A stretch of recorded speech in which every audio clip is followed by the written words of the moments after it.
2 বছরের ছোট্ট শিশু আদনান মণ্ডল, যে বয়সে তার হাতে খেলনা থাকার কথা, দৌড়ে বেড়ানোর কথা উঠোন জুড়ে, সেই বয়সেই সে লড়ছে জীবন মৃত্যুর কঠিন সংগ্রামে।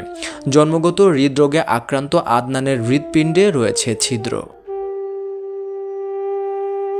শিশু আদনানের প্রতিটি শ্বাস যেন একটি সংগ্রাম। তার কষ্ট আর পরিবারের কান্নায় ভারী হয়ে উঠেছে পুরো বাড়ির পরিবেশ। দিন দিন শারীরিক অবস্থার অবনতি হলেও অর্থের অভাবে থেমে আছে তার প্রয়োজনীয় চিকিৎসা। কান্না করলে পরে ফিট উঠে যায়, দম ফেলাতে পার না। এর ভিতরে 2বার হয়েছিল। পরে মনে করেন আবারও নিয়ে গেছি ডাক্তারের কাছে। পরে ডাক্তাররা মনে করেন ওষুধ লাগে, পরে কিছু হয় না, একটু কমে থাকে। পরে বলছে অপারেশন করার কথা, 4 লাখ টাকার কথা বলছে। জি, এটা পরে কালকে বলছে, এর আগেও বলছিল। পরে টাকার সমস্যা তো ওই জন্যই পারিনি। এখন যা ইনকাম করে সব ওর পিছনে চলে যায়। রাজবাড়ী জেলার কালুখালী উপজেলার মদাপুর ইউনিয়নের ব্রিগোপালপুর গ্রামের এক দারিদ্র পরিবারে জন্ম নেয় আদনান। জন্মের কয়েক মাস পর থেকেই অসুস্থতা ধীরে ধীরে বাড়তে থাকে। শ্বাসকষ্ট, দুর্বলতা আর অস্বাভাবিক কান্না দেখে চিকিৎসকের শরণাপন্ন হলে জানা যায় ছোট্ট আদনানের হৃৎপিণ্ডে রয়েছে জন্মগত ছিদ্র। চিকিৎসকেরা জানিয়েছেন তার জীবন বাঁচাতে হলে দ্রুত উন্নত চিকিৎসা ও অস্ত্রোপচার অত্যন্ত জরুরি। 6 মাস বয়সে তারপরে তোর হার্টের ছিদ্র।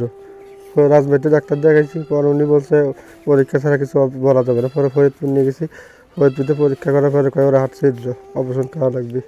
আসলে কি বলবো, এই ছেলেটা খুবই অসহায় এবং তার আল্লাহ এমন রোগী দিয়েছে যা ভাষায় প্রকাশ। ডাক্তার তারা প্রচুর নষ্ট করছে, এখন তার সম্ভব না। এখন যে টাকা নষ্ট হলে সংসার চলে না।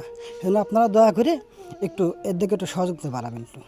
আদনানের বাবা মোহাম্মদ সুজন মণ্ডল একজন দিনমজুর ও কৃষি শ্রমিক। অন্যের জমিতে কাজ করে যা আয় হয় তা দিয়েই কোনোমতে চলে তাদের সংসার। কিন্তু সন্তানের চিকিৎসার ব্যয় বহন করা তার পক্ষে এখন প্রায় অসম্ভব হয়ে দাঁড়িয়েছে। মা রেহানা খাতুন সারাক্ষণ ছেলেকে আগলে রাখেন। সন্তানের কষ্টে দুশ্চিন্তায় কাটছে পরিবারের প্রতিটি মুহূর্ত। অনিশ্চয়তা আর উদ্বেগে অনেক সময় ঠিকমতো চুলাও জ্বলে না ঘরে। এই বাচ্চাটা অনেক দিন ধরে অসুস্থ। এরা এই 500 টাকা বেতনে কাজ করে, এদের তো চলে না। চিকিৎসার খুবই সমস্যা। তা এখন যদি কোনো হৃদয়বান ব্যক্তি এর দিকে একটু হাত বাড়ান, তাহলে ওই বাচ্চাটা হয়তো জীবনে বাঁচে যেতে পারে। কত কষ্ট করতেছে, কাল ডাক্তারের কাছে গেছে, টাকা নাই, কিভাবে যাবে কিভাবে আসবে, অনেক কষ্ট। তা আপনারা যদি একটু সহযোগিতা করেন আর ওরা একটু আসান পায়, বাচ্চাটার একটু ডাক্তার দেখাইতে পারে। ছোট্ট আদনান এখন আর অন্য শিশুদের মতো স্বাভাবিকভাবে খেলতে পারে না। অল্পতেই হাঁপিয়ে ওঠে, কষ্টে কাঁদে বারবার। সমাজের হৃদয়বান ও বিত্তবান মানুষের সহযোগিতা পেলে হয়তো আবার সুস্থ জীবনে ফিরতে পারে ছোট্ট আদনান। একটি মানবিক সহায়তাই হতে পারে একটি নিষ্পাপ শিশুর বেঁচে থাকার আশার আলো।